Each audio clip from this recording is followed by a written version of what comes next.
Hey everybody, welcome back. And this is the WZ-111, the Chinese Tier 8 Premium Heavy Tank. It's been in the tree now for quite some time, but you really don't see many of them out in battle. Probably because, as heavy tanks go, it's got really lackluster penetration on its standard rounds. You really do have to use a lot of premium unless you're really good at aiming. But saying that, as you can see there, it's got some quite nice armour on the front, some obscene armour on the front of the turret, and all those lovely angles and the gentle sloping really do help when it comes to ricocheting off shots. I like, where possible, to get it in sort of like a hull down position, where you can really make use of that turret armour. It's got a nice gun, the 122mm D25TA. It's got about 5 and a bit rounds per minute, an accuracy of 0.4 at 100 meters, which isn't great. You do have to get quite close. The alpha damage is nice though, 436. Now, one of the things I do find about this tank, compared to a lot of the other heavy tanks I played, is its mobility gets it into trouble. Especially on the big open maps. You can find yourself pushing forwards quite quickly.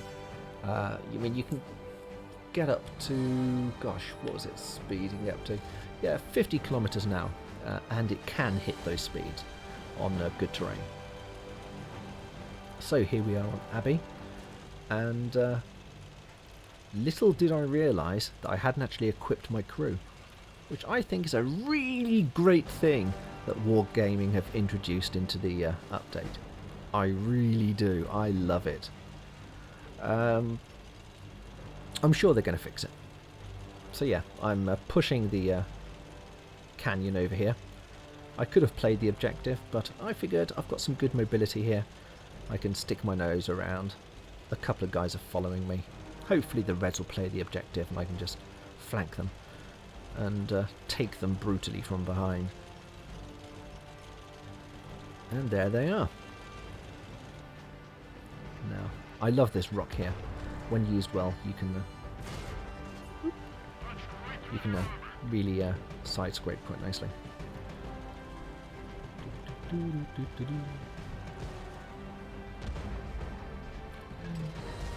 Silly tiger.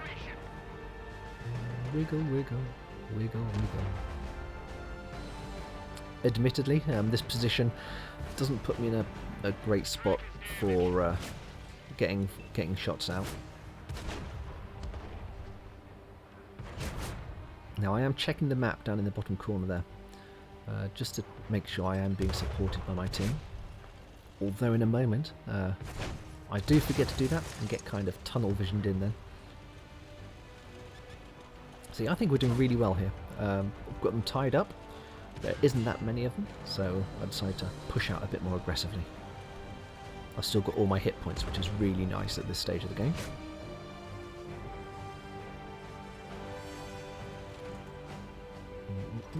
Come on, you need to come back out. No idea where that one went.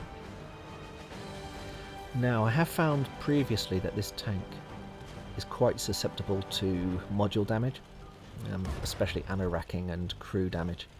Although that seems to be a trait of the Chinese tanks. It's like they make their armour out of their crew. Now I'm pushing really aggressively here because I know there's loads of us. There's like 2 other heavy tanks, a medium tank and a light tank with me. And I know that what they're going to do here is they're seeing that I'm pushing, and they know the red tanks will be distracted by me sweeping from behind, so they'll push aggressively up to support me, and we'll smash the enemy into the floor. Anyway, that's what happened in Crazy World in my imagination. In reality, what happened is I pushed forwards here. This is a good example actually of the power of the Tiger P. It's pushing me backwards quite nicely. So yeah, I take him out. I know I'm going to die, and I'm wondering, where's the rest of my team? What are they doing? Oh, look at that! Yeah, they're buggered off over there. Apparently they didn't want to get themselves dirty.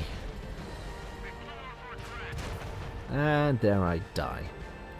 Now this is my flick through the tanks to see where the rest of my sodding team were.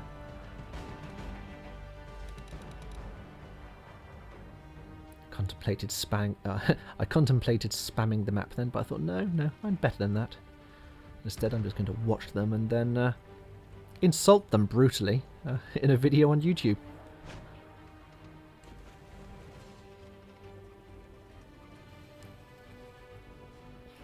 Actually, I think this is me trying to figure out what tank to destroy. Oh, there it is. Of course it is. The IKEA cheese wedge sitting at the back there.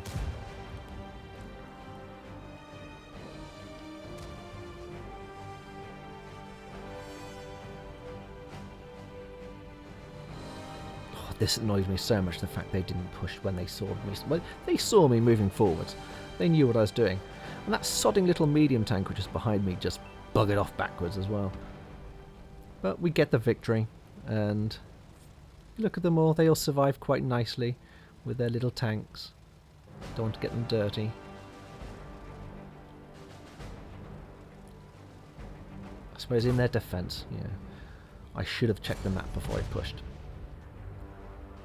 Yeah, but sometimes you really do just think, you know, especially when you're on a roll, you really do think the team are on the same frequency as you. So yeah, there we go. Top of the table. Whoop me. And look at that. Yeah, not great damage, but stonking assisted. Stonking blocked. I mean, this has to be probably the best light tank I've played recently. I mean, who needs light tanks when you've got a heavy tank with no crew? In fact, it's probably best that you leave the crew behind, because they're just likely to give you away, really, with their talking and their drinking cups of tea and making noise. You just don't want that, so leave all of your crews behind. That must be why Wargaming have introduced that feature into the game, because they know your crews are just a liability. If you have no crew, you can't lose your crew to HE damage, can you? No. Ah. Anyway, just a quick little video there. And please subscribe, like, comment, you know the usual. And I'll see you all in game.